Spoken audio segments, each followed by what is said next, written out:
Hey guys, it's Meg and Devon. I made a Meg countdown and for us, Devon in the and I forgot to morning. click onto it. So, We're already getting the audio thing. I'm going to show you guys really quickly because I'm proud of it, but we won't stay on it, okay? Check out this countdown.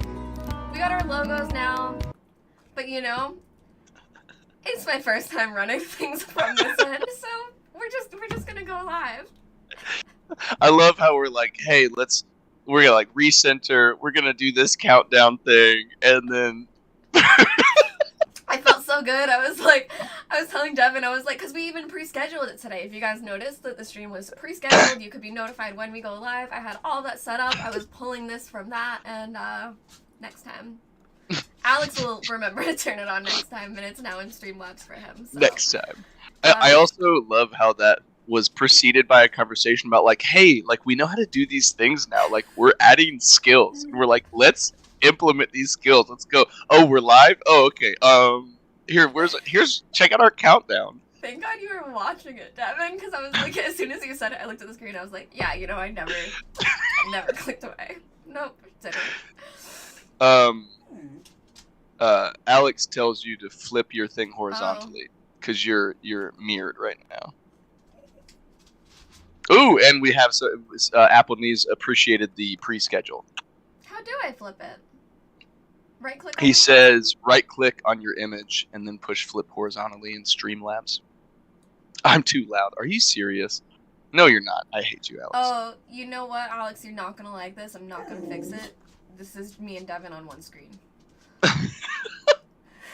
So I'm just gonna be backwards. I love seeing the actual right-click thing. Oh my goodness, that's his baseline. It is genuinely my baseline to be that loud. All right, well, guys, we made it. Let's go ahead. We're functioning. So I'm proud. Meg is absolutely the champion out of the two of us for getting all this stuff done. But I'm just gonna jump in and start chatting about stuff. So. Number one. Yeah, exactly. I'm always loud. No, we're not doing it in Discord. You know what, Meg, can we take away Board Game Co's privileges? Can we remove Board Game Co's privileges? Yeah, we're successful. Can we block him? I'm going to report him, I think. I don't know if I can. Maybe I can. Okay, hold on. But everyone's I'm just going to be backwards, guys. I feel backwards, so it fits. All right. Everybody who's watching right now, Meg and Alex and I have some things that we are doing. So the goal of this live show is, number one, whether it's in the morning, whether it's in the early afternoon or anything like that, the goal is for this to be a weekly live show. The additional aim for this is to also be a podcast, because I know that sometimes people can't make the live stream. And we also just want to be able to have this as content for people to listen to whenever they want to, and to kind of start to create a series out of this. And, we've done this. If you block me, the channel automatically shuts down. So, number one, we need some help. We have sections where we talk about random games that we've either played or want to talk about. We have sections where we talk about a random topic. And we have sections where we discuss typically a Patreon-voted topic. And then we also have the show, which can be the weekly live show for now. But we need names for all of these. We need titles. So chat, don't disperse, but sit around and ruminate on names and share them with us, and we will go through and look at this and check it out. So if you guys have any names, go ahead and share them with us, and we'll use them. Because currently all the ideas that Meg and Alex and I have are inside jokes that mean nothing to anybody but the three of us. And that's not normally effective for podcast and section titles. So go ahead and share those out with us. And then I think the other thing was, let us know how much you guys are okay with us just kicking Alex out of his own channel. That was our goal from the beginning, was to be parasitic and insidious and kind of just come in and latch on. So, I got the login, Devin. I can log in and go live whenever I want from Board Game Co now. What does the phrase floating rocks mean to you, Devin and Meg? I'm not entirely sure. Floating rocks sound like planets in space. But The inside joke. No, not Devon. I'm okay with that, actually. Seriously, can either of you lower the volume? I mean, I can lower my own volume, I think. Am I quieter now? Or is this louder? The same Slivers from Twitch? Thank you for showing up and saying I did a good job yesterday. Alex has abandoned us because he is so important that he is now doing important international things. I can also move it away from me a little bit. There we go. You do sound a little quieter now in my ear. Okay, well, maybe that's better then. A little bit. And yeah, I played Final Girl for the first time yesterday and streamed all of that alone too. So I also had to reset Streamlabs for us to be doing this today. Well, once again, I'm always pleased with your ability to, be an adult, and I'm just here. Don't tell me I'm an adult. I don't want to do that. My mic is as loud as it goes, but I notoriously don't sit near it, so I will sit up for you guys. Is this better just because I'm sitting up now? I think it will be. Well, Meg, let's go ahead and jump into things.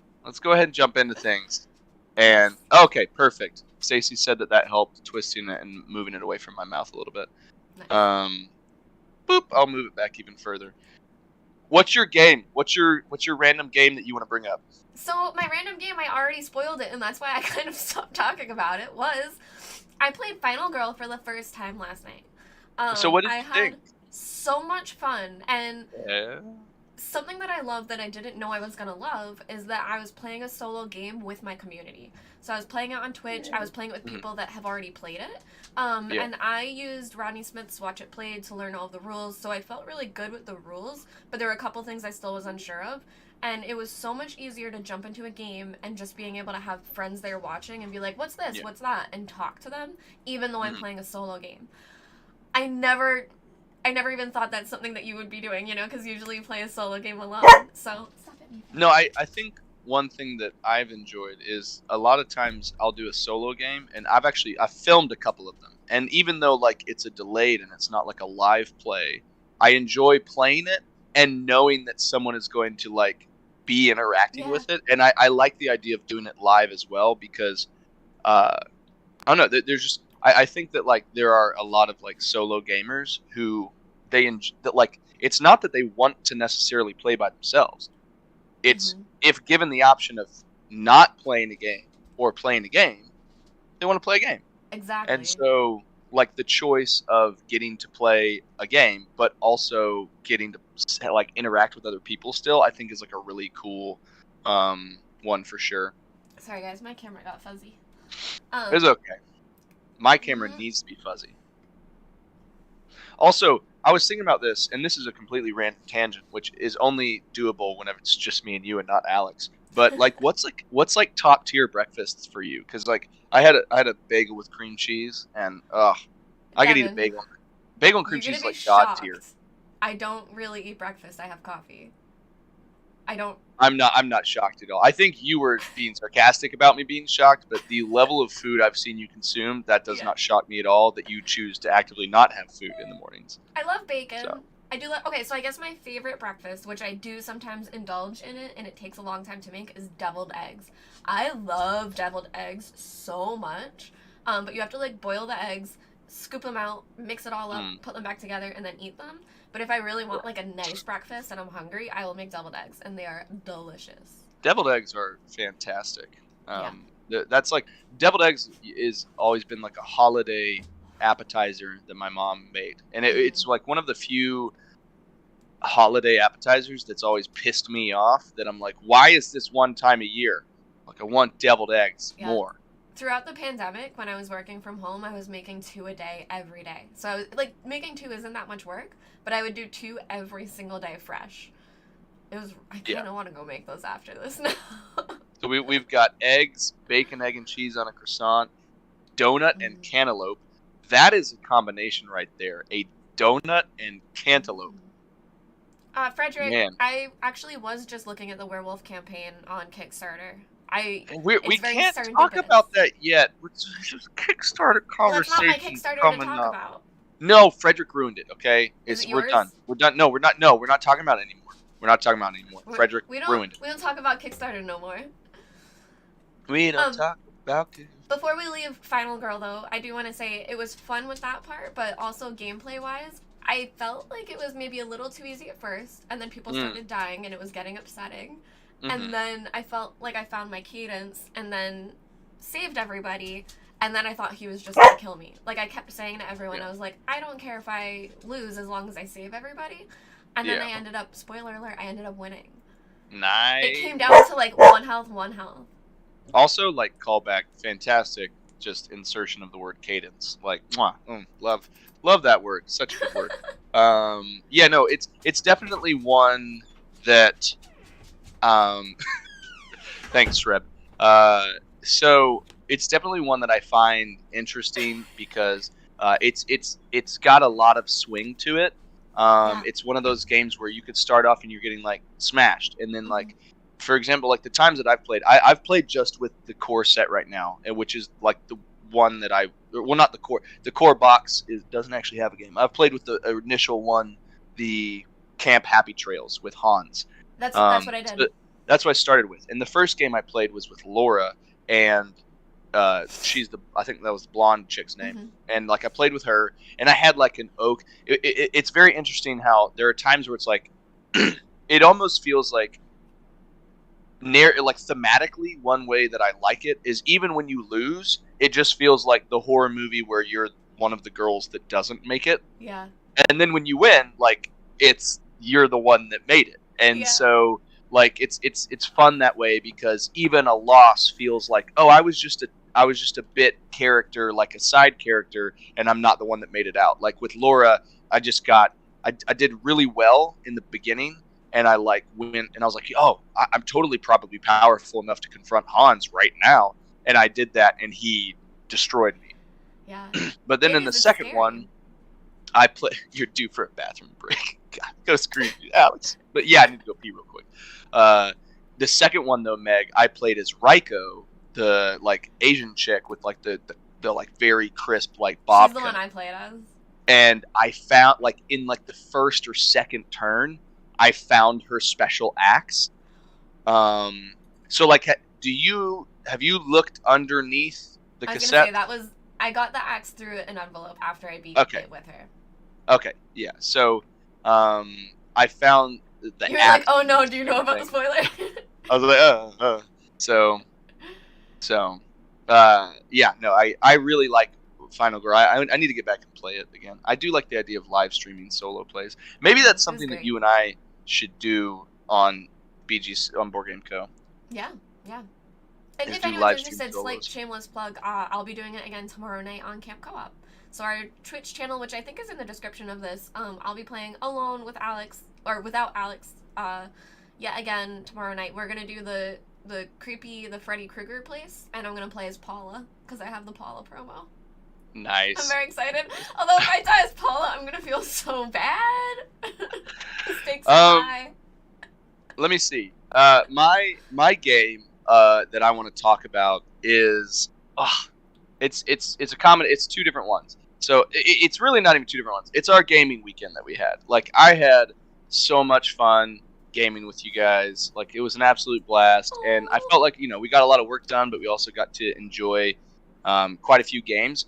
And the two that I have thought about since were Endless Winter and then Cthulhu Death May Die. Yeah. Like those two games I've still like had in my brain hole. So it's definitely been the two that I've enjoyed the most out of like recent ones that I've played. I really like Endless Winter because it's just got a lot of variety to it with those modules. And also, I feel like each person has kind of done a different strategy each time. And it's been cool to see like 4 or 5 different strategies amongst the three of us across 2 gameplays. So that was definitely a lot of fun. It was really cool. So we played with the cave painting expansion. We played with cave paintings. We played with the mammoth and animal cards. It was so cool to watch with you, the rivers and rafts. You filled in your whole entire cave painting, and that was so cool to see. But it was one of those things where, like, I saw you crushing it, and I was like, I can't even touch it. Like, I paid into a different strategy completely, but you doing that from the beginning, I was, like, even a bit jealous because I couldn't, brain-wise, I couldn't figure out how you did it so fast. But I think it's because you always had that spot first as well, so it was helping you. Yeah. But it was just so cool to watch that I was like, wow. I agree. It's really fun. Even more than trying different strategies in that game, I like watching the different strategies that I wouldn't think of. Yeah. No, that's totally fair. It's definitely one that's got me interested, and I like it substantially more, I think, than Arnak. Dune, obviously, still. Yeah. Dune's my baby. I love me some Dune so much. Oh wait, sorry, Alex is here. We will talk about it organically for the first time on video. Dad's gonna run And then let's see. Oh yeah, that happened on my game. end. Oh, I have been thinking about it ever since. Cthulhu Death May Die. Die. Waiting to be that powerful. Dude, you and I together were ridiculous. It was amazing. The combination of our two characters were, I know that we at the end of the day, like, we didn't barely win, but we like barely won. Yeah. It was like things could have gone bad. Yeah, things could have gone bad in a turn, and we could have won, could have lost. But like, you and I together, I almost felt like we were overpowered. Yeah. Like, yeah. It's like churning through stuff. It felt so cool. And that happens with me with dice games, which honestly didn't happen too much with Final Girl, but I tend to roll very well. And that was also the final turn for me, where I attacked 3 times. I rolled so beautifully. Your rolls were insane. Insane. So good. It was crazy. It was crazy. And I guess this one's not going anywhere because we didn't even record it, so for you guys to know, you get 3 actions per turn if you don't know Cthulhu Death May Die. And for that should have been a recorded game. That was such a good game. Especially all of us high-fiving at the end, like, so excited. But you get 3 turns at the end, or you get 3 turns every turn. And the big baddie had so much health left that I shot him. He respawned, and he respawned within range of me, which is insane, because then I got to shoot him 2 more times and kill him for the win. But if he hadn't respawned where he did, like, that, I think, is what made the game, and it came down to that little bit of luck. Yeah. Insane. It was so good. Yeah, so definitely, like, Endless Winter is, like, my worker placement love. You know, like, that's such a genre of mine that I like. So that's kind of like this just very not dormant, comfort? But just like very calm. Yeah, it's like a calm comfort type of like game that I always want to come back to. Cthulhu Death May Die was such like an emotional high. Like, that was so much fun. So that's definitely, like, those two were my games of the moment or whatever.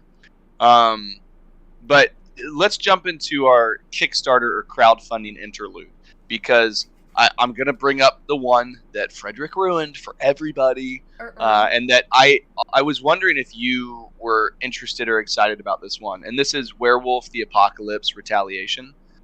So this is... Oh, so it really was spoiled ahead of time. Wow. Well, so, I mean, I had 2 that I picked, but this is the one that, like, instinctually...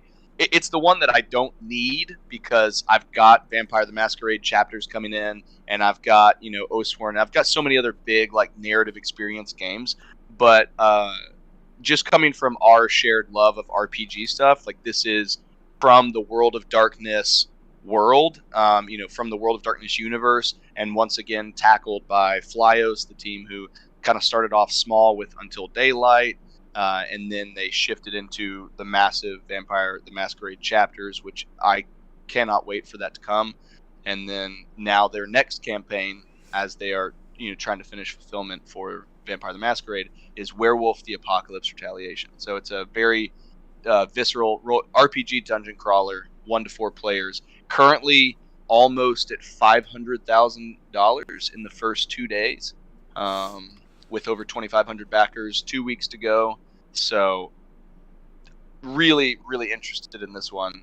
It's probably I'm in my no back, no buy period, but it's one that I can't, like, I'm just gonna have one of you guys get it, and I'm just gonna come play it. It sounds like that could be a company purchase. Yeah, it sounds like a company purchase. I'll put it on Alex's credit card. Yeah, I feel like we can submit for that. To be if we play it on stream, that you don't even have to. That's not on you. Right. And then maybe you can keep it later. Ooh.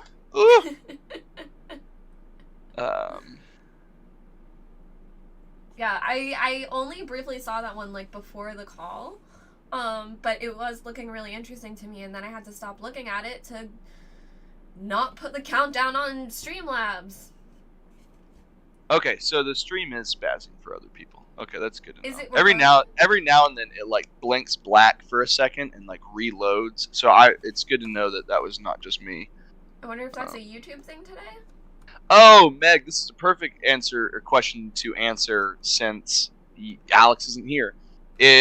What D&D character do you want to be if you weren't a satyr? What other type of D&D character would you want to be? Because I know that you currently play a satyr.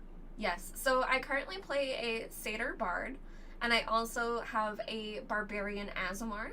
I absolutely love my barbarian Aasimar. Her name is Reenie, which is funny because that's when Alex and I became friends, and there was Rena and Reenie. And my first D&D character was Pippa, who is a forest gnome rogue, and I absolutely loved her. I've never really... Okay, so actually, this is a great example, or not example, but pick. I built a tiefling warlock that I never got to play. I named her Jaspa. I have like a whole background for her. I'm a tiefling sorcerer right now, so that's hilarious. So I had her be like purple skinned, really pretty, and I believe it was in Tasha's supplement book. It's in one of the supplement books, and I think it's Tasha. Maybe. There's a genie patron that you can do for warlocks. And with the genie patron, you can get a thing that you go inside of, so almost how there's, like, the lamp. So I had her have a locket, like the locket from Titanic, and she can go inside of it. And then, on top of that, you can get a familiar. So if you all of a sudden want to fly across a cliff, you go into your locket, you have your familiar put the locket over its neck, and then you're transported across a cliff all of a sudden. Like, it's instant flying, kind of. That's nice. Yes. Nice. And with that patron, because it's genie, which I just love the spooky creepiness of this, you can hover. So it gives you no extra abilities. I think it maybe helps you with difficult terrain, but you can like hover above the ground, so you're like super creepy just gliding. I wanted to be this genie girl that was like, I'm gonna do tricks and like, and I never got to play her. I would love to play that one. So I'm a tiefling sorcerer right now, and honestly, it was kind of like we started a Curse of Strahd campaign, and Amber wanted to be the Winchester brothers from Supernatural. So she's Dean Winchester, and I'm Sam Winchester. Nice. But also the like tarot card that I received at the beginning of the game was the broken one, which I felt was appropriate for Sam from Supernatural, which is like I've only really watched it peripherally around her, but there's so much of that show that I've really peripherally watched a lot.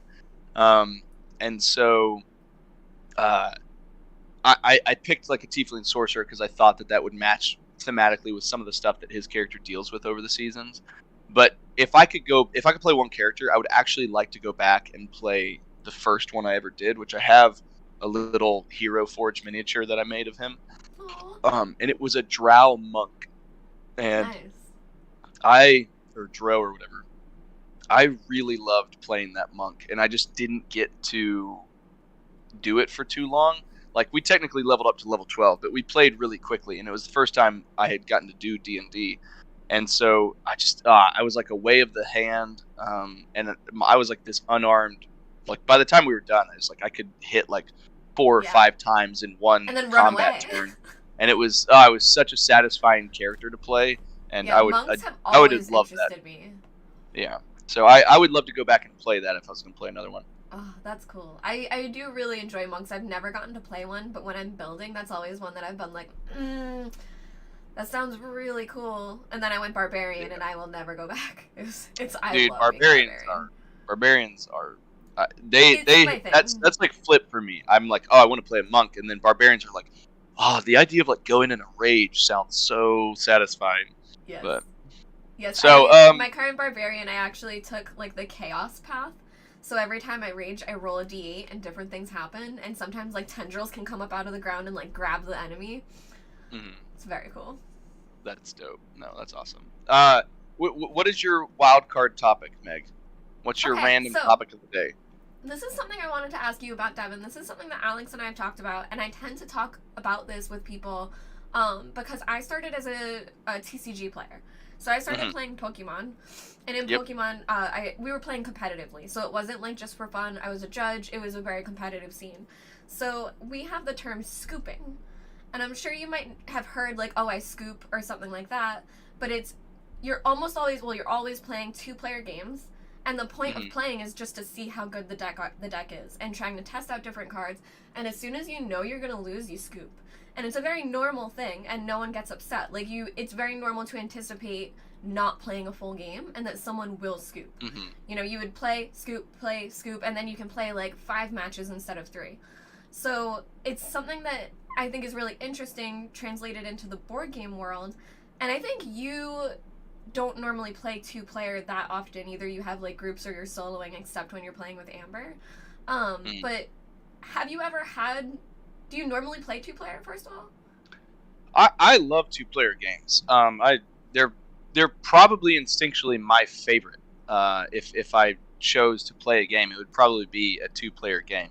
The only I smiled whenever you started talking, because when you said scoop, I have listened to the Not Another D&D podcast from like the College Humor and Dimension 20 crew, and narratively in the Not Another D&D campaign, the original campaign, they have a thing that they call scooping, which is where they, as large people, would like pick up little halflings or gnomes and stuff like that, and they would call it scooping. So when you said that, I was just thinking of like, you're like, oh, like we scoop, and I'm like, oh yeah, you scoop up the little Pokemons or whatever. So I was like, but so how would you feel in a 2-player game? And this is something that I often do with like Ascension. Instead of playing a full game of Ascension and scoring it, if there's a clear winner even halfway through, you just scoop and pick up and play again. And it's almost like conceding a match. You only have a winner and a loser, and you don't actually get to score, so you don't get to see how your engine went. But if it's something that you're normally used to doing, I think it can help a bit to play more games. So I think that for me, in terms of scooping and 2-player games, to me it depends on the game. Mm-hmm. Like there are some games where, like with Final Girl, like you think you are going to lose, but like there are definitely ways in which you can't. And then also like it depends on the length of a game. Mm-hmm. If I'm playing like a shorter game already, it doesn't bother me that if like say you're playing Dice Throne, and say it's like due to the circumstances of the fight, so you start. Yeah, exactly. You start at 50 health and you're crushing someone, I'm fine with conceding. I mean, that kind of goes back to our conversation in one of our top 100 videos about air, land, and sea, like the idea of withdrawing and conceding.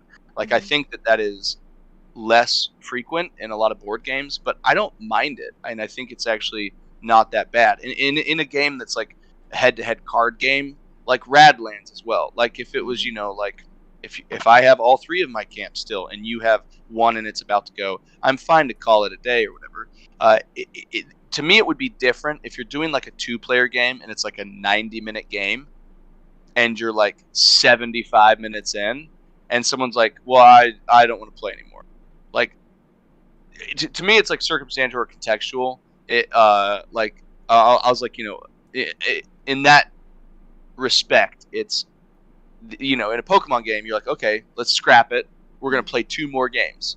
But like if I'm playing a lot of my 2-player games, like Star Wars Rebellion or War of the Ring or, Rainbow Six Siege, if I'm like 2 hours in, we're not going to scrap it and play another one. So it's like, can we see this to completion in terms of like the experience? But I'm not against it at all. Because I do like the idea of being able to get more games in. And then also I think it's the most useful when you're clearly wrecking someone. And I think Ascension is the game that it happens the most for me in, because it is just a card game, and what you can draft really matters. That if someone just keeps getting locked out and the other person is only purchasing cards and someone's like, I hit the cultist, I buy 1 mystic. And then the other people are like, I draw this, I do that, I do this, I chain this, my construct goes off, I draw another card. And stuff like that, I think it can turn people off of playing games. Like, I would rather always concede a game or have someone concede when they don't want to play than have them never want to play that game again. I think it's also a matter of who you play with. Not necessarily just the game, but who you're playing with. Because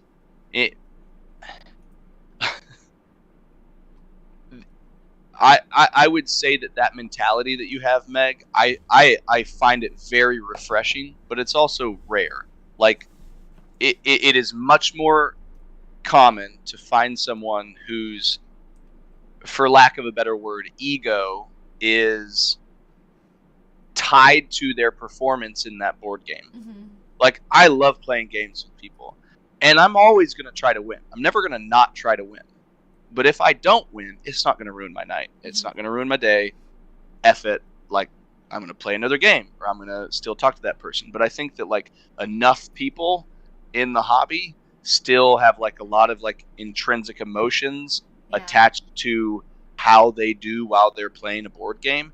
And I get that. Like, I'm a competitive person. I understand that. But also, like, it definitely depends on who you're with, I think. Because... And that's why I want to bring it up because sometimes, as a TCG player, like, it's normal. Like, for the world I came from, like, that's just what you did. Like, you would always do that. Yeah. And then coming to board games, I really got that feeling of, like, no. If you're playing Terraforming Mars, you have to score. Even if you know you're going to lose, you have to sit there and let them score. Because they just expect the game to be played through. Also, another thing that I think is weird, is difficult about the personal dynamic side of it, is that there are times when, because of someone's, like, emotional attachment to what's happening with the game, even if they're getting destroyed, the suggestion of them conceding and stopping is almost like an insult to them. Yeah. And it's like, no, like, I'm seppuku and I'm not done yet. And, like, you're going to let me finish this because even though you beat me, like, no, it's almost like an assumption of pity, and it's like, no, like, let's just play more, and it's like, no, like, you're trying to pity me.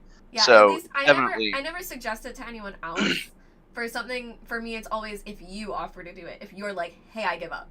I've never been like, do you want to stop now? Yeah, and Stacy just came up with a great point. And it's also something that I think has affected me as a player. And I think it's shifted my mood, is because I'm frequently the person that has to teach games. Like, I'm happy to lose. Oh my gosh, I'm happy to lose because people are more invested in it. Now I'll definitely cater that. Like, if I'm teaching you and Alex, like, you guys are fair game. You guys have played more games than me. If I'm teaching you a game, like, you're gonna be okay if I beat you in the first game that you play of a game. Alex regularly crushes me. Oh, literally, I mean, just that board game arena experience. He was like, "Hey, I'm gonna teach you Lost Ruins of Arnak," and then he's just like, 60s and 70s is normal, and then 90 to 61, and I was like, that was brutal, absolutely brutal. But no, so that's definitely a good question. That's a good question. I think it definitely depends on the type of game and the type of people playing it. Remember that time that Devon said, "Hey, do you want to stop that?"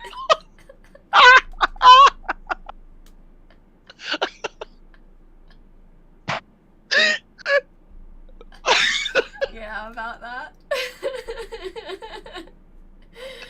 Yeah. But that was co-op, which is different as well. I think that playing a co-op game when different people aren't feeling it is hard. Yeah, no, that's fair. No, I did not plan this topic based on that.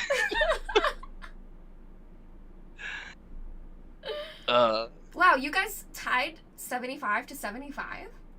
Yeah, we tied. Wow. But you know what's funny is I was like, I kind of feel like we both won, and Alex was like, no. And he's like, "You won, Devon." And I was like, we both got the same score. I was like, I just happened to get my way into a tiebreaker. So, let me see. My random topic is my current. Two things actually. Number one is us doing the top 100, Meg, has actually made me start, and also doing this live stream where we have kind of conversations about gaming is really, I feel like, confirming for me assumptions that I had about my gaming that is really like becoming true in terms of like player interaction and the kind of stuff that I really value, and is making, I think, it easier for me to consider getting rid of other games. Oh no. But but just in a way, it's like I like this game, but it's not one that I'm going to ever instinctually pick as much as others because like I want to have a certain type of game experience. But so that's just a small thing that I just thought of right now. But the other thing is my current diving into RPG stuff that like I'm really excited about. Like, so, for the RPG stuff that we're going to be doing, I've been reading into the One Ring, and I have like ideas of story stuff that I want to start pulling together, which I'm excited to like get ready. I think I want to be a dwarf. Sweet! I'm totally excited for that. I kind of want to be a bearded lady. That is amazing. I love that. That's like this is the direction I'm going with this. Can you also dye your beard like bright colors? Do you mean in the game? Because I don't think I can grow one. Yes, in the game, Meg. No, I want you to grow a beard stat and also plait it and braid it and dye it. So I'm pushing as hard as I can. So I've been getting ready for One Ring with us, and then I'm gonna start learning Blades in the Dark, which I'm going to be doing with my friends who we're going to be hot swapping between D&D and Blades in the Dark. And then there was another one that I was thinking of. That I'm really excited to hear how that one goes too for your group. I'm excited as well. So definitely excited for RPG stuff. Oh, and then also City of Mist, which Alex sent me, and ever since he sent that, I was like, that sounds really cool. So, wild card topic for me is me getting excited about more RPG content. So, we're gonna have to start getting you a whole bunch of DM stuff. Maybe we'll get you a Wormwood DM screen. Well, I'd have to put it on a Wormwood table. Company expense. Yep, we need it. Wormwood put it under things we need for stream. Prophecy table. I actually need a new gemstone dice set card. as well. Additional gemstone dice set. Alex said he would take it out of his next paycheck while still sending us money. Sounds good. Alex's credit card information for everybody. There we go. For everybody.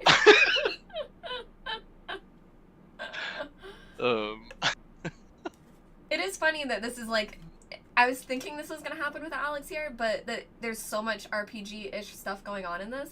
And when I did scooping for my topic, I almost did just dice. I almost had dice be my topic to ask you, like, what kinds you had and what kind you like to roll, because in our Discord, we actually did, like, a few photos. Uh-oh, he can't hear me.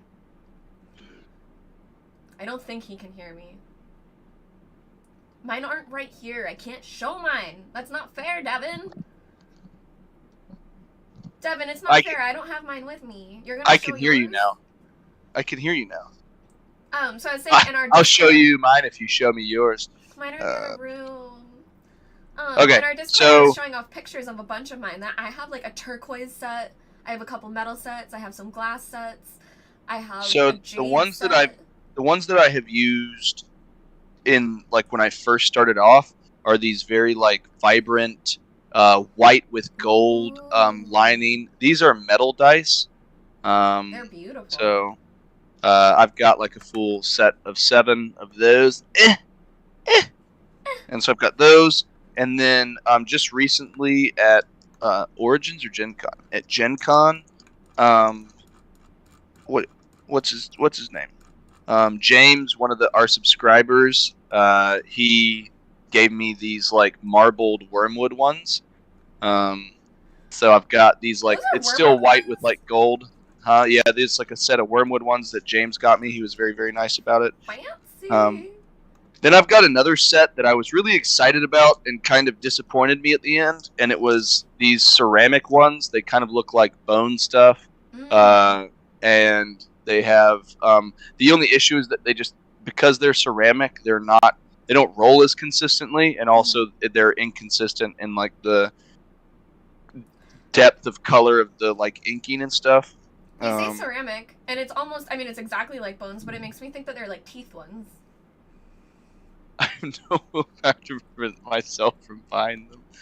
So guys, this is not great if this ever does become a podcast, but I will show you some of my dice. I'm just going to show you over my face because I can do that because I have pictures. I think like we're going to establish, I think we'll start clean with the podcast episodes to where like we do our format more. So no, show stuff. Here's some of mine, Devon, you'll be able to see on the stream. Okay. And here's some of mine. I can't go get them, but here's some images. Here's like my turquoise ones that are so beautiful. I love my metal ones. I have a few different metal types. Said the dice are behind my name tag. Nobody saw them. Oh wow, Meg, those are gorgeous. Yeah, I love doing dice photos. And these ones are glass. A lot of these ones are glass in my turquoise set and a metal set. Okay, so for chat, since I messed it up the first time, these are the wormwood ones. Oh, you know why, Devon? Because I can see it in Discord that I couldn't even tell. Yeah, I saw it in Discord as well, and I wasn't paying attention. These are the marbled wormwood ones. And then these are my metal ones that I got off of like Etsy or whatever. Yeah, I like those a lot. And then these are the ceramic ones, which I really like the look of, but are like visually inconsistent, and roll stuff. They're really cool though. Yeah, they are really cool. This is one of my favorite dice. So my friend who plays with us for D&D, they got me and Amber these dice that are like gemstone dice. Yeah. But the one for critical failure says that. She doesn't want to focus. Anyways, what does it say? One for critical failure says "fuck me," and 20 for crit says "fuck you," which I think is amazing. I love that. So, I love that, especially if it's for like a charisma check to seduce. You're like, I actually do. Yep. And then these aren't actually like D&D dice, but these are my these are the dice from Alien, and I like them because they show off like successes on 6s and then failures on 1s. So like on a 6 you get a success, and then on a 1 it shows a face hugger. That's cool. So I really love those as well. Ugh. He whispered. I'm sorry. He whispered it. I'll bleep it in post. I was literally just thinking, I was like, this is not a good podcast episode, but that's fine. No.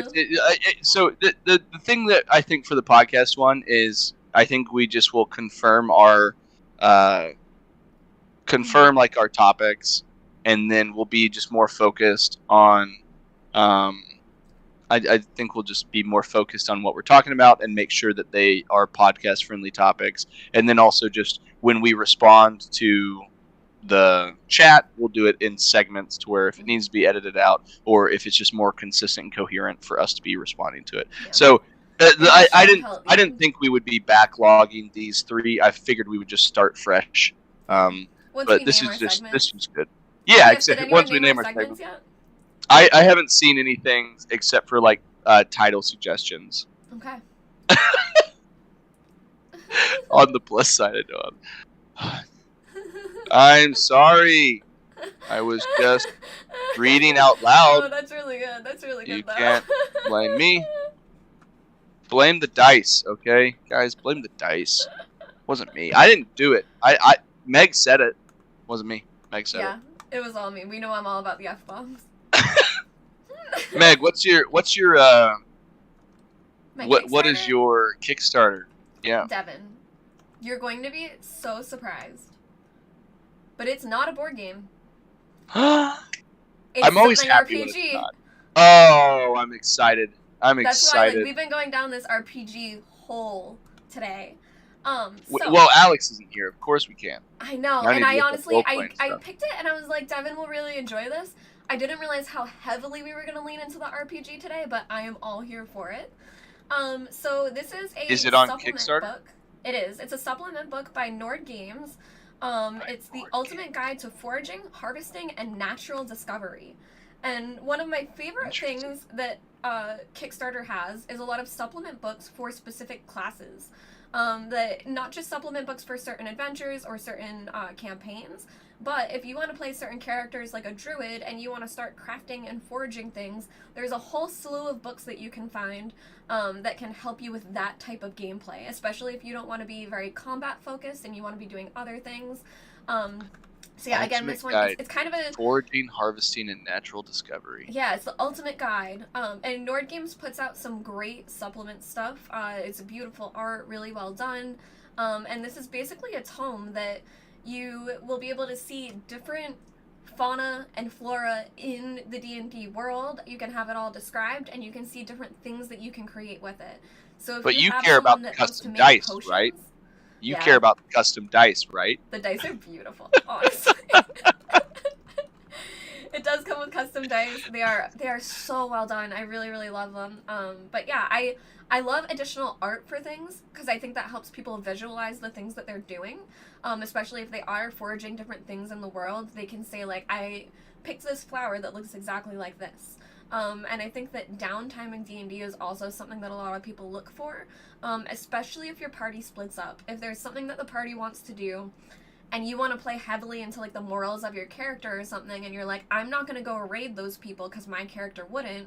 I'll stay here in the forest and keep an eye out. You can actually forage and do something instead of just being a scout and hanging around. Yeah, no, that's cool. It provides other, kind of like ancillary activities for people to feel more, and also like it could be more like character focused, like, or character centric decisions that make sense to like the druid or the ranger or stuff like that.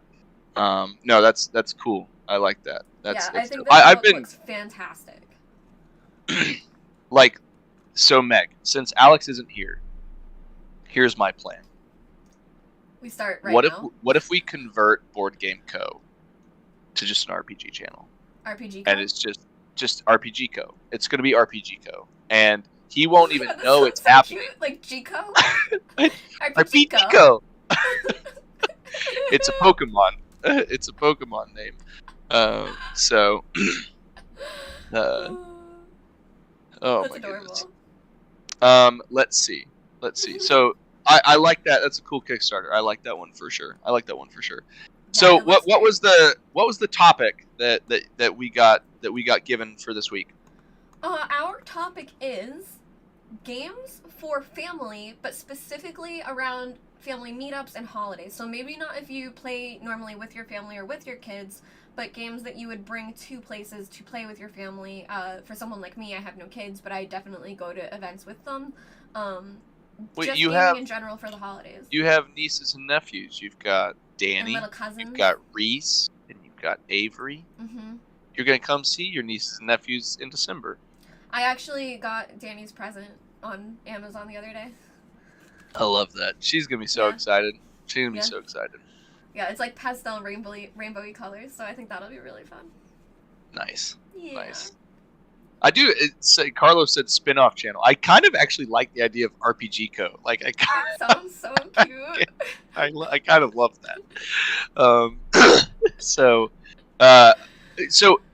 picking games to play with family and like holiday timed and games to play with family members that aren't maybe like hobbyist titles and stuff like that are like the heavier fare and stuff like that. So do you have any that you've already thought of?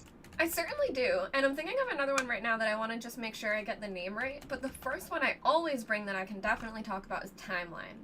Timeline, I think, is so accessible, and the rules are so easy.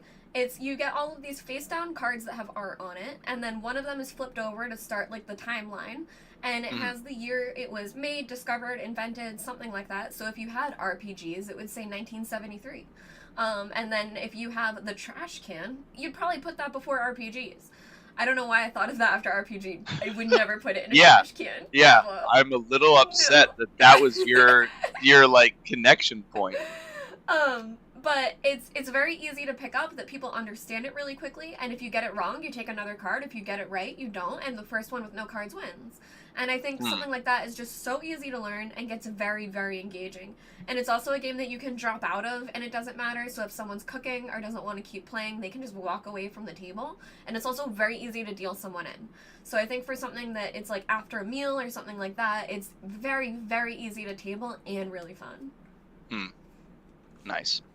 For me, Timeline was definitely one that my family has done. So my family has frequently collected and played board games at Thanksgiving, because I have a lot of my like mom's side that gets together, and I think for Timeline was always a good one.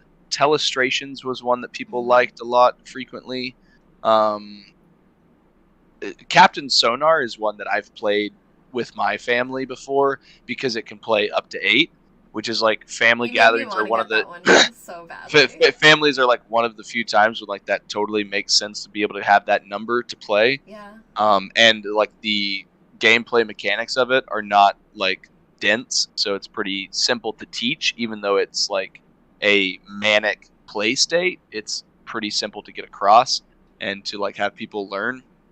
So Captain Sonar is one that's always been fun. Secret Hitler is one that my family has played at gatherings for larger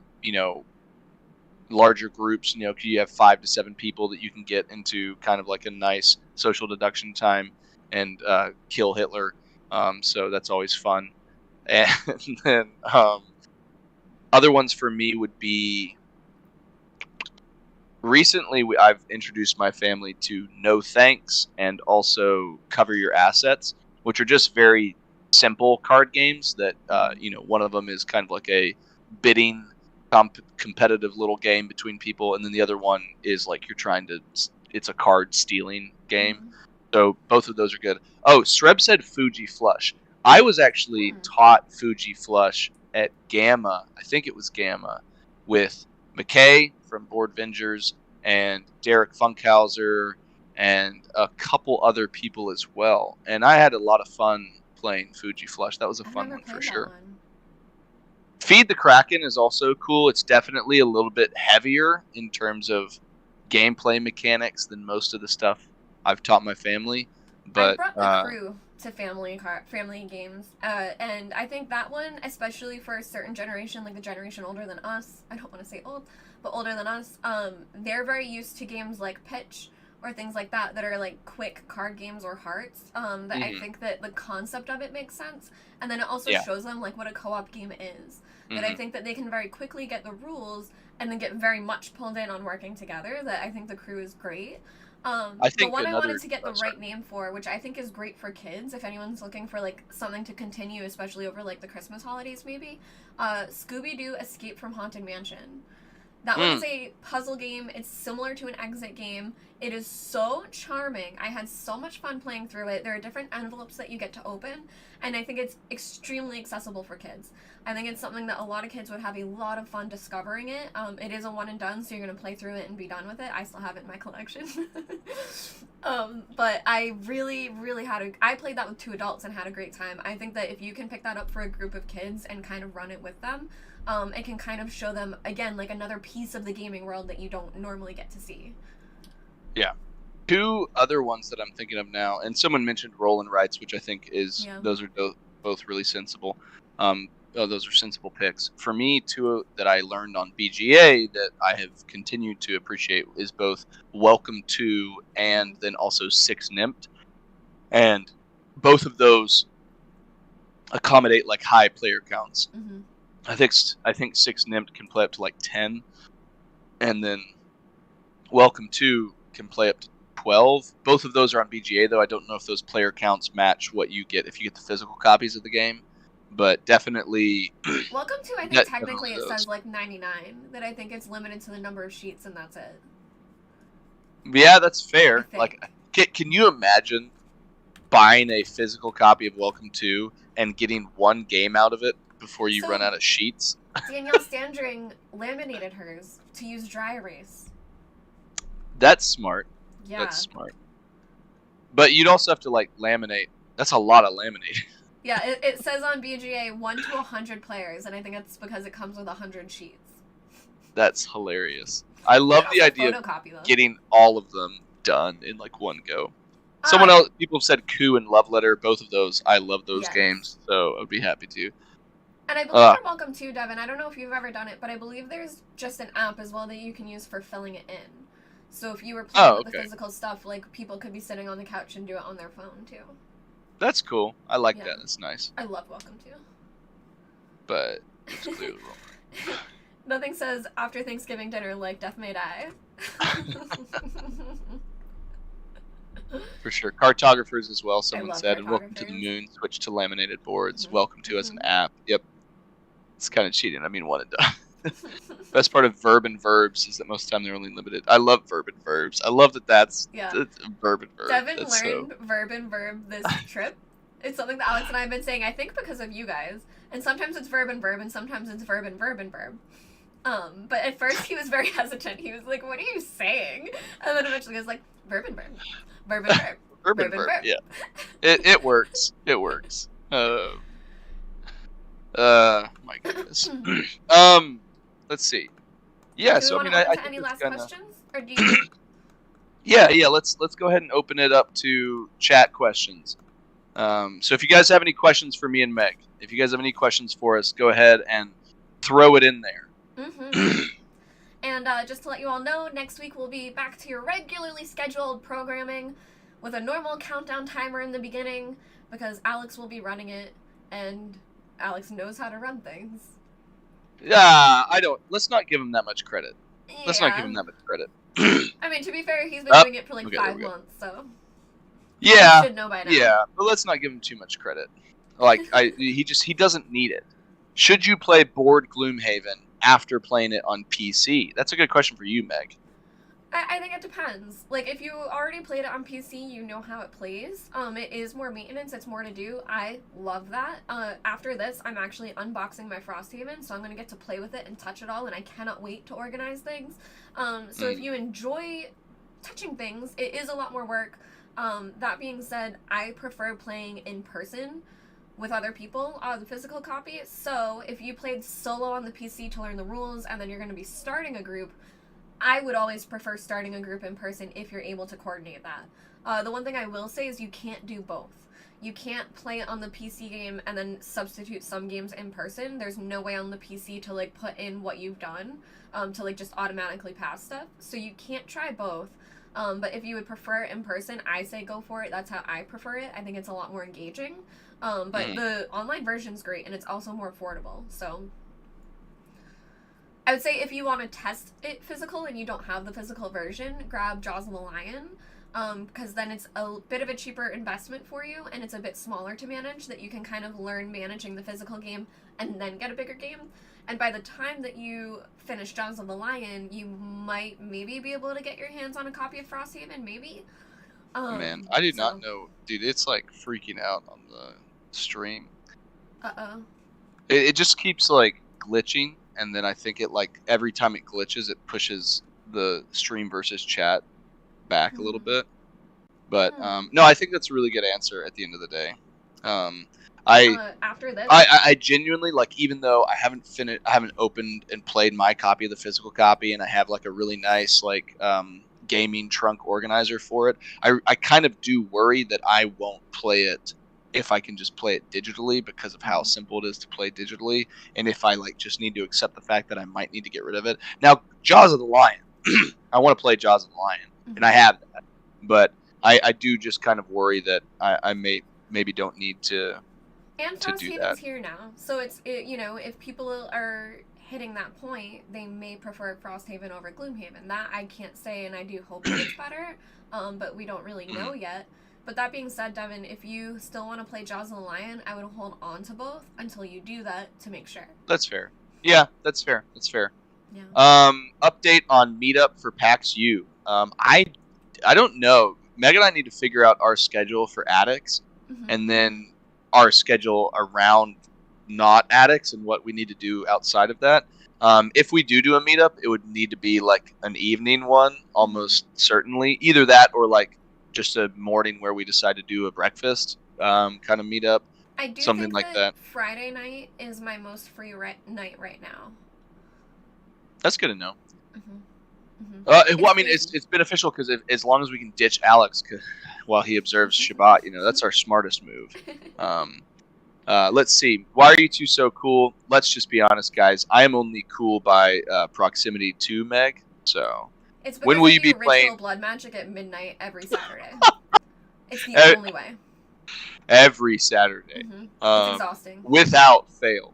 When will you be playing PAX Mimir, Devon? Sebastian, hit me up on Discord. I'm actually trying to schedule that this week on TTS. Question for both of you. Do you always keep your expansion boxes? Dear goodness, no. I am an unsentimental... No. As soon as I can... Meg and I are complete polar opposites on this. Meg is loath to get rid of anything, and I cannot wait to get rid of stuff. To be fair, I repurpose a lot. So there was a time before I was a content creator that I did a lot of playtesting. I did a lot of playtesting for Fantasy Flight and for Plaid Hat. So with them, there was a lot where you would print and play the materials.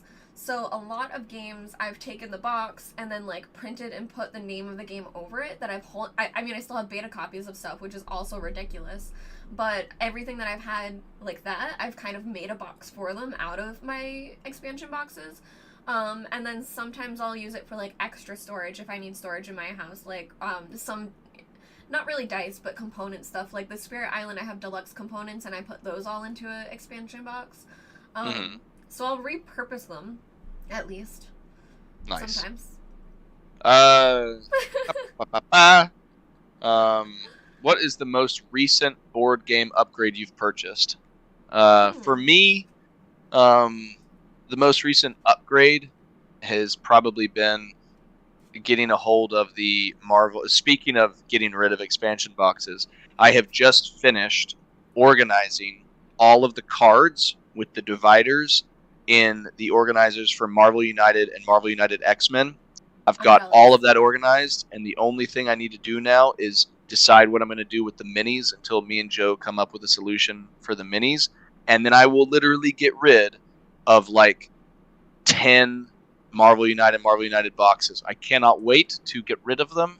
Oh my gosh. Something that I want to do with minis, Devon, and you kind of have room next to your Calyx, unless you'll eventually get another Calyx, I'm not sure. But how I have this shelf behind me, I like putting minis out. Like, there are a lot of these, like, little curio type things where you have, like, little spots for all of the things. Why not put all the minis out on a shelf? So that's fair. The only thing about that is, like, the idea of if I'm not playing the game at a certain location where I have those, then it's like, then I need to, like, mess with that. And also, Amber and I we don't like anything that shows that we're human. So we probably wouldn't put it up. All my crap around me. But like Joe, actually, one of his plans is to have a shelf with a glass case to do that. So like you and him should talk, because what you want is exactly what I think one of his ideas is. Yeah, I want to display them all, especially once they start getting painted. This is my 2 paint shelf, so that's kind of what this crazy side is. But in my actual game room, I want to do stuff like that. Talking of upgrades, this was sent to me, so full disclosure, Van Ryder sent me Final Girl and the All-In Pledge, but I was so impressed when I opened this up last night. It's so cool! So in Final Girl, you can mix and match the places with the enemies. And this is a little Necronomicon. Oh, the Necronomicon, yeah. That I have to paint now. I like literally want to paint it immediately. But it comes with dice inside, and these are the dice that you roll to see which bad guy and which place that you play with. Yeah. So I'm gonna be playing through like the box sets first. But for replayability, this is so cool. I'm so obsessed with this. I can't wait to paint it. That is awesome. Apple Knees, the 16-hour live stream is something like I'm not trying to delay it. It's just I need to make sure I can do it at a time in which I can do 16 hours and like my wife and kids won't suffer in terms of like the logistics of it. I mean, I'm okay with that. I'm okay with doing a 6-hour live stream. If you guys want to be beholden to a 16-hour live stream, like that's a big time commitment. But Sydney says, how do you feel about Isaac Childers' pivot from being staunchly against offering minis to the upcoming crowdfunding, and should he have ignored the demand in 2020? I don't have strong feelings about it, but I'm not as deeply immersed in the Gloomhaven world as Meg, so... Yeah. I don't know if I really have an opinion about that either. I don't have a strong opinion about it. I won't be picking up the miniatures as someone who played through the game already, and I like the standees. I like having the colored minis. As far as how he felt about it, I just don't really have an opinion. Yeah. Creaky Gate, I have not had a chance to play or look at Sheol. I know what game you're talking about, and visually it seemed really interesting, but I don't know anything about it. Alex might, but, you know, so. Yeah, we're a little bit behind, but yeah, definitely Meg and I are out of alignment on keeping expansion boxes. Yes, you're right, Alex. Yeah. Let's see. Maybe someday. Marvel United is the one that may be the one to get me to get rid of some of the boxes. But again, I could hold on to them and use it for other storage. Like I have a lot of craft stuff upstairs that I put like beads and stuff in some of them. So I don't know. I have a problem getting rid of anything. Yeah, no, I understand. Amber and I are like vicious spring cleaners. We just do it year round. Let's see.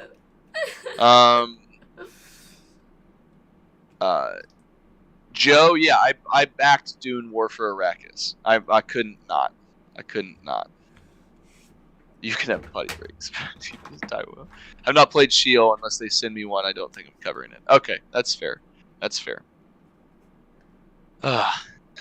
Yeah, no, I need to do some camp co-op with you sometime, Meg. You really do. I need to do that. I need to do that. Fun. There's something. Obsession is now on BGA, I believe, and that's one that Alex and I only got to play through like the first couple rounds. That maybe we could have you come crash one night and play Obsession with us. Yeah, I'm happy to do that. It's not co-op. Just don't get upset if I scoop. I give up. We do tend to play competitive games sometimes on Camp Co-op, usually on Sundays, because a lot of things on BGA we have to. I want to say the best co-op that we've played that's digital besides Gloomhaven is Spirit Island, and I didn't love the interface. It wasn't smooth. Yeah. That's the problem for me too with Spirit Island, is the interface. I love that game, Devon. We'll fight. It's okay. It's all right. I'll just play some music in the background and sing Zach Brown Band. Sing Kumbaya for the island.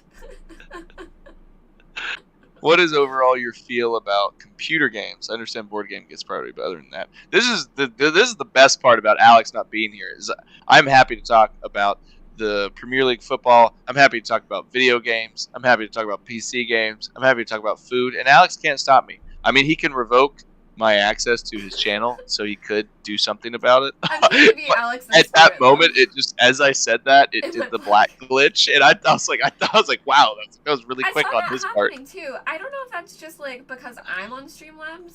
I don't know, because this didn't happen on Twitch last night. Yeah, I don't know what it is. I don't know what's going on, but Alex will be driving the car again next week, so hopefully that won't happen.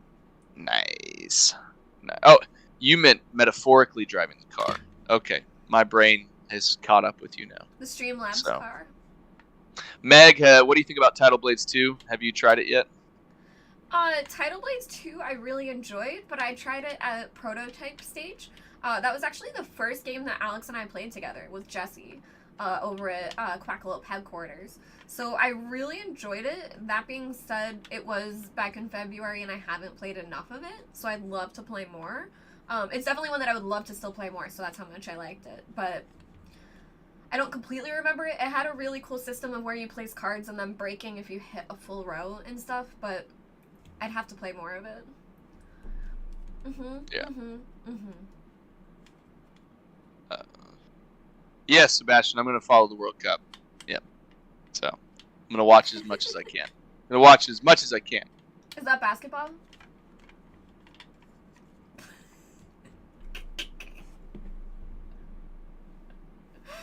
That was a joke, but I don't know what sport it's for. Tennis? Then it wasn't a joke. It was a guess. That's not a joke if you don't know. That's a guess. Well, I knew basketball. It probably wasn't. Because World Cup means probably like a world sport where like a lot of people play it. So it's probably it's probably soccer. Your deductive skills are remarkable. Although baseball is the World Series, and that's mostly a U.S. sport, right? I know baseball is the World Series. I think. So the other, there's only a few other places where baseball is as big in the U.S. The other one is probably Japan. Is the other place where it's as big as it is in the U.S. Basketball is pretty international. I mean, you know, it's an Olympic sport, and there's a ton of different nationalities that play basketball on that level. Yeah. Oh yeah. So, but no, the World Cup is once every 4 years, and it is the international, you know, countries playing soccer or football, however you want to look at it. And so it's every 4 years, like the Olympics. This year it's in Qatar, and typically they try to do it in the summer, but because it's sweltering in Qatar, in terms of like 120-degree summer heat and stuff like that, like they have it's in November right now. That's crazy. So, that's hilarious. I mean, like I do love tennis, but no, like I'm assuming you're thinking of like Wimbledon or other stuff. Like that's tennis. Yeah. Yeah. I know what tennis is. Yeah. It's the one where you hit the ball. Isn't that most fun? Yeah. Oh. Ugh. Oh my goodness, Meg. We've got so many things to catch you up on in terms of soccer. Do we though? Yeah, we do. Okay. Just like crokinole. I'm gonna put bugs all over the soccer balls, and you're gonna love it. You're gonna love it. Oh, I do love that when you guys were like, "Would this fix crokinole?" And I was like, "Yes, immediately." Oh, yes. No, I mean, so everybody in chat, yes. I'm not happy that it's in Qatar.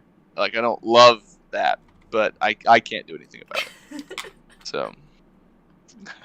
I know what that was doing my good job. It was not even on purpose. So. Oh my goodness. What are your best campaign games besides Gloomhaven? What a great question. I'm playing through Vagrant Song. I like the progression in that. That one's been a lot of fun. It's definitely a lot lighter. It's just like a boss battler. So I've been enjoying that one. I would say like ones to not really compare to Gloomhaven because that kind of took that chunky hole. I want to play Madara, but I haven't been able to yet. I loved Clank Legacy with every fiber of my being.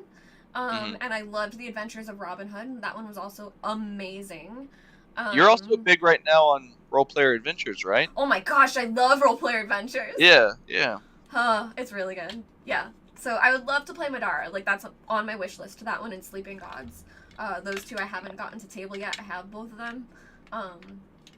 Yeah. Mine is I want to finish going through Oathsworn, and then when I get the 2.0 rule book, I want to jump back into Chronicles of Drunagor, which is awesome. And then I do want to get back to Bloodborne, but I have Vagrant Song as well, and then Gloomhaven. There's enough I want to jump into, but like I really just want to get my absolute I'm goal. Starting this week, you guys, and I'm gonna like. I can't contain my excitement. I have to do work. I have to do other things. I have to keep functioning as a human being. But all I want to do is wear the same pajamas for 4 days and only play Frosthaven. That's all I want. Edward, I have Assassin's Creed, and Alex has played it. I'm kind of waiting for him to come here and teach me it. But no, for me, so Meg, my actual hope with this room is for Amber and I to eventually be able to renovate it to where I can get rid of the barn doors, put in French doors. They've always been just I built them very quickly as a just solution to where, because there were no doors. So my goal is just to get rid of them, put in actual doors, maybe cut open and hand stuff some insulation in the walls just for additional sound stuff, and then to actually renovate it to where this side could be a table and a studio setup. And then that side, actually I think we were planning about walling that door off and just keeping that door, and then having my desk and office space over there and some storage, and then actually be able to use this for both a studio space and a play space where if I have a board game table that I could have a campaign game set up. So that's pipe dreamish. Would love to be able to make that happen, but not entirely sure. We'll put it on the Board Game Co budget, making you a better there studio. We go. Yep. So Board Game just Co racking up credit card expense. This is our budget for 2023. So, couple let's things in the see. works. Alex's credit card 4219 3667 5221 and then 8182. All right, CVV 993 and then expiration 0627. Billing address.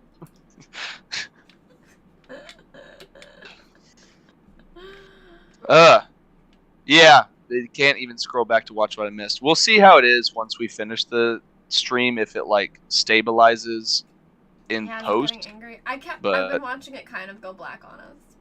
Yeah, it's been a rough visual experience for our guests. I'm gonna say it's a YouTube issue. I just blame it on me. That's what I just blame it on me. It's a Devon YouTube issue. It's a Devon YouTube issue. Yep. I have performance issues. Amber, you know what it is Devon and I are just too stunning that without us here to balance it. That's it. The stream is just breaking. We're overwhelming the pixels of YouTube can't function. It doesn't know what to do. But Professor Meg, will you be playing the new Pokemon game when it comes out this week, or have you stepped away for the most part? I will definitely be picking it up. I will definitely be playing it. That's something that I get easily obsessed with. It's one of the things, especially because a Nintendo Switch, you can bring in bed with you. You can bring it anywhere. You can bring it to the bathroom. You don't have to take a break from it. So I can easily fall into that hole of oh my god, it's 4 a.m. So I'm going to try to limit it only because I'm also starting Frosthaven this week. And I don't know what to do. I don't know what to do, you guys. That's fair. That's fair. I would hold off on buying it because it's one of those things that's going to take up some time. Could take up some time. Yeah, I am very blessed that I have a lot of amazing things to do. And luckily, we'll be driving down to PAX. So I'll be doing a lot of driving around PAX time, both down there and then some travel after that I'll be doing car travel. So that is a lot of great Pokemon time for me. But, and non-Frosthaven Pokemon time. But yeah, I kind of feel like I'm going to explode with the amount of games I want to be playing right now. I don't know what to do. Yep. All right. Well, guys, we're going to go ahead and wrap it up for this week. Again, our goal is to make this be both a live show and then also a functional podcast series. So if you have any suggestions for the title, if you have any suggestions for our sections or new sections or whatever, if you want titles for those, go ahead and let us know. And then if you are wanting to focus on the topic, the main end topic for next week, which, depending on the week, is going to take more or less time. I think last week took a lot longer than this week to kind of answer that question. Go ahead and go over to Board Game Co.'s Patreon and vote on what you want us to talk about whenever we put up that poll. So I hope you